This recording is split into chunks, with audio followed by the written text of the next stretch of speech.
Assalamualaikum warahmatullahi wabarakatuh. Nahmaduka Allahumma kama ammartana an nahmad wa nusalli wa nusallimu ala sayyidina Muhammadin wa ala alihi wa ashabihi wa tabi'in wa tabi'ihim bi ihsanin ila yaumi liqa'illahi samad. Amma ba'du. Pemirsa Baitul Jannah TV yang dimuliakan Allah Subhanahu wa taala, alhamdulillahirabbil alamin. Kita bersyukur pada Allah Subhanahu wa taala atas limpahan nikmat-nikmatnya. Mudah-mudahan setiap nikmat dari Allah Subhanahu wa taala kita gunakan dengan sebaik-baiknya dalam rangka mendapatkan ridhonya. Salawat dan salam kita haturkan pada junjungan kita Rasulullah Nabi Muhammad sallallahu alaihi wasallam. Semoga kita diberi syafaatnya pada hari kiamat nanti dan berkumpul bersamanya di surganya Allah. Amin ya rabbal alamin. Pemirsa Baitul Jannah TV yang dimuliakan Allah Subhanahu wa taala, alhamdulillahirabbil alamin, kita bisa meneruskan kembali kajian kitab Jawahirul Kalamiyah. Pada kesempatan kali ini kita akan membahas tentang penjelasan dalam kitab ini bahwa para nabi dan rasul memiliki sifat yang mustahil. Artinya sifat yang tidak mungkin ada pada diri nabi dan rasul. Di antaranya adalah sifat durhaka. Jadi tidak mungkin bahwa para nabi dan rasul akan mengingkari, akan mendurhakai Allah Subhanahu wa taala. Tidak mungkin mereka akan durhaka, menentang perintah Allah Subhanahu wa taala. Kemudian muncul sebuah pertanyaan. Lalu bagaimana kita memahami dengan beberapa kisah nabi dan rasul di mana mereka pernah melakukan maksiat dan dosa? Apakah itu bisa disebut sebagai sebuah kedurhakaan? Berikut penjelasan di dalam kitab Jawahirul Kalamiyah. Bismillahirrahmanirrahim. Idza kana al-'isyanu mustahilan fi haqqil anbiya alaihi wassalatu wassalam, fa kaifa akala Adam minasy-syajarati allati nuhiya anha? Apabila sifat durhaka ini mustahil ada pada diri para nabi dan rasul, lalu bagaimana kita memahami peristiwa ketika Adam memakan buah khuldi ketika masih di surga, padahal Allah jelas-jelas melarangnya? Apakah ini bisa dianggap sebagai sebuah kedurhakaan dari Nabi Adam pada Allah? Dijelaskan di dalam kitab ini, Inna Adam alaihissalam akala minasy-syajarati allati nuhiya anha bitariqatin nisyan. Sesungguhnya Nabi Adam alaihissalam memakan buah khuldi, padahal itu dilarang oleh Allah. Itu semuanya adalah karena bitariqatin nisyan, karena kealpaannya, karena kelalaiannya. Wan nasi ghairu asin. Sedangkan orang yang lupa, orang yang alpa itu dianggap bukanlah orang yang durhaka. Wallati tasduru nisyanan la tu'adu fi haqqin nasi isyanan. Jadi sekali lagi, sesuatu yang dilakukan oleh orang-orang yang lupa, mungkin itu sebuah perbuatan yang dilarang atau dosa, tapi sekali lagi nisyanan, karena itu karena kealpaan, la tu'adu fi haqqin nasi isyanan, maka itu tidak dianggap sebagai sesuatu yang durhaka. Kemudian yang selanjutnya, wa'uddat maksiatan fi haqqi Adam nadharan li sarafi rutbatihi wa 'idhami manzilatihi.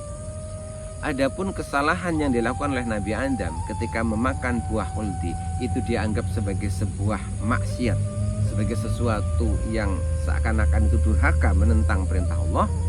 Itu tidak lain adalah nadharan li sarafi rutbatihi wa 'idhami manzilatihi. Itu dilihat dari sisi kedudukan Nabi Adam yang sangat tinggi dan sangat mulia.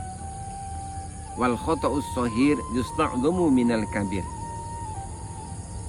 Kesalahan sekecil apapun, apabila itu dilakukan oleh orang yang derajatnya tinggi, orang yang martabatnya mulia, maka itu seringkali dianggap sebagai sesuatu yang besar. Jadi apa yang dilakukan oleh Nabi Adam ketika memakan buah khuldi itu dianggap sebagai maksiat itu adalah karena dilihat dari sisi tingginya derajatnya seorang nabi, agungnya, mulianya seorang nabi, di mana seharusnya seorang nabi itu melakukan hal-hal yang diperintahkan oleh Allah, bukan melanggarnya. Namun sekali lagi ini dilakukan adalah karena kealpaannya Nabi Adam alaihissalam. Kemudian yang selanjutnya, wa amma mu'akhaduhul maula subhanahu wa ta'ala li Adam ala dzalika bi ihbatihi ila hadhihi diyar wa i'tirafi Adam bidambi wa musabaratu ala al-istighfar fadzalika litasdada darajatuhu uluwan wa sawabuhu wa ajruhu sumuwan. Adapun peristiwa ketika setelah memakan buah khuldi itu, kemudian Adam bersama Hawa diturunkan oleh Allah ila hadhihi diyar, diturunkan ke bumi. Kemudian setelah turun di bumi, waqtirafu Adam bidzambi, maka Adam pun menyesali dosa-dosanya. Wa musabaratu alal istighfar, kemudian Adam terus-menerus memohon ampunan kepada Allah dengan beristighfar. Bagaimana kita memahami semua itu? Kenapa Allah kemudian menurunkan Adam ke bumi, kemudian Allah kemudian menetapkan Adam dengan perasaan bersalah, kemudian Adam banyak meminta ampunan, fadzalika litasdada darajatuhu. Maka semua itu adalah untuk meningkatkan, menambah derajatnya, wasawabuhu wa ajruhu, dan menambah pahalanya. Wa yuqasu ala dzalika ma yunsabu li sairil anbiya.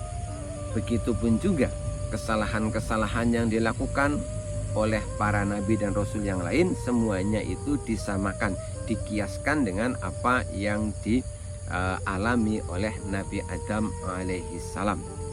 Kemudian alasan yang lain adalah bahwa ketika para nabi dan rasul melakukan sebuah kesalahan, sekali lagi itu tidak bisa disebut sebagai sebuah kedurhakaan, karena seringkali di balik kesalahan yang dilakukan oleh para nabi dan rasul, ternyata Allah memiliki sebuah kehendak tersendiri. Allah ingin menjelaskan hukum-hukum tertentu kepada umat manusia melalui kesalahan-kesalahan yang dilakukan oleh para nabi dan rasul.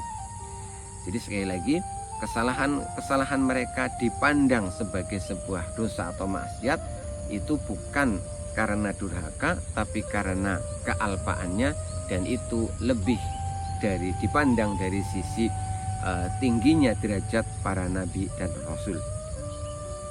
Kemudian yang selanjutnya dijelaskan di sini bahwa fa innaha dzunubu bil idham. Nah, dekat ya. Pemirsa Betul Jannah TV.